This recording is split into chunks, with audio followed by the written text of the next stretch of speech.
सो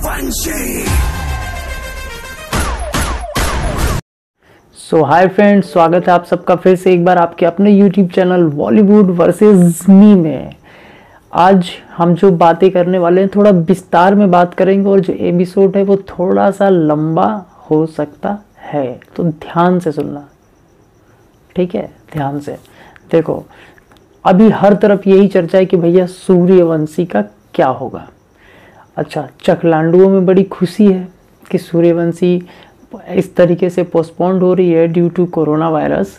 तो जब वो रिलीज़ होगी तो फैंस में वो क्रेज़ नहीं होगा और पब्लिक में वो क्रेज़ नहीं होगी और फिल्म पिट जाएगी।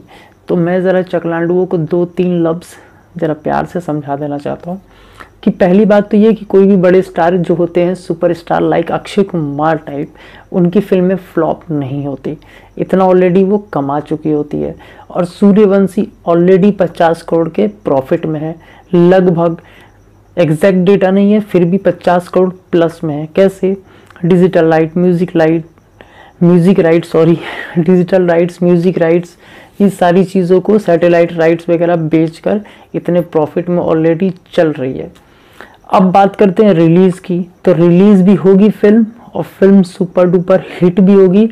ये सारे चकलांडू, आज का डेट और 5 तारीख तो वैसे भी याद रहेगा। आज तो मोदी जी ने एक स्पेशल काम भी हम लोगों को करने के लिए बोला है। तो हाँ, आप सबको दिया ज़रूर जलाना है, या मोबाइल का फ्लैश लाइट या टॉर्च या कैंडल ज़रूर जलाना। मोदी जी को फॉलो करना, और ये हमारे लिए ये बेहतर है। हमें एक ऊर्जा आएगी, हमें एक नई एनर्जी आएगी, ताकि हम और कुछ दिन फाइट कर सके कोरोना वायरस से। चलो अब आते हैं फिर से टॉपिक पे।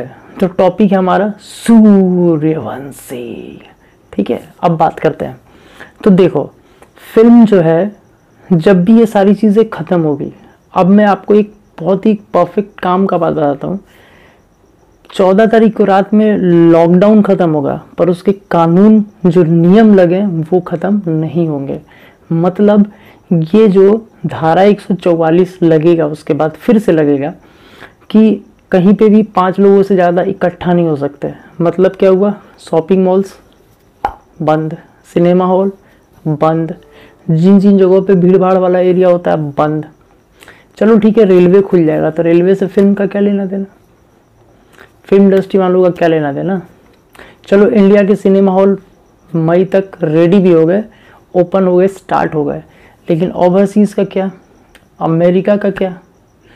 वहाँ से तो बहुत ज़्यादा रेवेन्यू जनरेट होता है ना अपनी बॉलीवुड फिल्म्स को, तो वहाँ का क्या? तो कहीं ना कहीं सारी चीज़ों को देखने के बाद ही सूर्यवंशी जैसी बड़ी फिल्म का रिलीज डेट कंफर्म किया जाएगा। अभी कुछ जगहों पे आप लोग सुन रहे होंगे कि फिल्म दिसंबर में पोस्टपोन्ड हो गई है, तो ऐसा नहीं होगा मेरे भाई, नहीं होगा। मैं पहले ही बता दे रहा हूँ, सारे अगेंस्ट को बता दे रहा हूँ, ऐसा नहीं होगा। लक्ष्मी बॉम्ब थोड़ा सा आगे जा सकती है, सूर्यवंशी उससे पहले आ सकती है। मतलब 45 दिन से 2 महीने का रेशियो रखा जाएगा। 45 दिन से 2 महीने का रेशियो सूर्यवंशी और लक्ष्मी बॉम्ब के बीच में, लेकिन रिलीज पहले सूर्यवंशी होगी, ये तो गारंटी है, क्योंकि फिल्म पूरा बनकर तैयार है, सारी चीज़ें हो चुकी है। अब देखो यहाँ पे लॉजिक समझो। अगर मान लो कि 22 मई को ईद है और 22 मई से 1 सप्ताह पहले या 10 दिन पहले भी सिनेमा हॉल्स ओपन हो गए, ठीक है, ओपन हो गए, और उस दिन ईद के दिन 2 बड़ी फिल्में रिलीज हो गई, पब्लिक नहीं जाएगी भाई थिएटर में। आप नोट कर लो। देखो, जब हम 2 महीने किसी चीज़ को फाइट करके वहाँ तक पहुँचेंगे ना, तो 80% पब्लिक के अंदर डर बैठा होगा, वो नहीं निकलेगी। इस बात को आप नोट कर लो। और अगर 2 बड़ी फिल्में टकराएगी ना, तो दोनों का बहुत ज़्यादा नुकसान होगा, ठीक है? तो ये तो मान के चलो कि ईद इस बार का नहीं, मतलब अभी 20% ही चांस मान के चलना कि ईद पे कोई पिक्चर आ रही है। 100 बात की एक बात। अब हो सकता है कि जो अपने सो कॉल्ड भाईजान है, तो उनकी फिल्म हो सकता है कि वो बकरीद पे चली जाए, आई थिंक जुलाई में चली जाए, और उससे पहले सूर्यवंशी आ जाए मई के बाद जून में या मई एंड में। मतलब जब भी ये सारी चीज़ें ख़त्म होगी, उससे कम से कम 2 सप्ताह के बाद। उसका रीज़न बताता हूँ।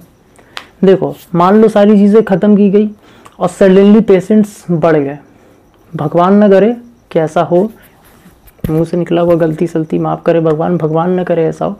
बट अगर ऐसा हुआ तो क्या होगा, वापस से सारी चीज़ें बंद। और उस बीच में अगर 2 बड़ी फिल्में आ गई तो क्या होगा, समझ रहे हो। तो ये बाकी जो चैनल वाले जो भी बोलते हैं, मुझे उनसे कोई फ़र्क नहीं पड़ता कि कौन क्या बोलता है। सबके अपने अपने तर्क होते हैं, वो भी अपना तर्क रखते हैं, बातें करते हैं। मैं भी अपना तर्क रख रहा हूँ और अपनी बातें आप लोगों को तक पहुँचाने की कोशिश कर रहा हूँ। यही फैक्ट है कि अगर सब कुछ ख़त्म भी होता है तो सडनली 1 वीक या 2 वीक बाद कोई भी बड़ी फिल्म नहीं आएगी। ये नोट कर लो, क्योंकि कुछ भी हो सकता है भाई, कुछ भी। और सूर्यवंशी हो या राधे हो या लक्ष्मी बॉम्ब हो, इन सब में बहुत ज़्यादा पैसा लगा है और बहुत बड़े बड़े लोगों ने पैसा लगाया, तो बहुत कुछ सोच कर इतना पैसा लगा है। और रही बात अक्षय कुमार की, तो अक्षय कुमार की करियर की सबसे बेस्ट और सबसे बड़ी फिल्म है सूर्यवंशी। तो उसको लेकर बहुत सोच समझ कर डिसीजन लेंगे अक्षय पाजी भी, करण जौहर भी, रोहित शेट्टी भी और रिलायंस एंटरटेनमेंट भी। तो मुझे जहाँ तक लगता है कि अगर सब कुछ सही रहा तो ईद तो मुझे इस बार 20% चांसेस लग रहे हैं किसी भी फिल्म का रिलीज़ होने का। बाकी मुझे सूर्यवंशी का लगता है कि जून 2nd वीक तक आने के चांसेस रहेंगे। अब बाकी देखते हैं कैसा क्या होता है। वैसे मेरे पास अगर कोई भी रिपोर्ट आएगी तो मैं इसको फिर से आप इस एपिसोड को रिवाइज करके और अच्छे से डिटेल्स के साथ आप लोगों तक बताऊंगा। तब तक आप सब मस्त रहो, बिंदास रहो, जहाँ भी रहो अपना ख्याल रखो, भौकाल में रहो और ऑलवेज सेक्सी रहो। Bye bye.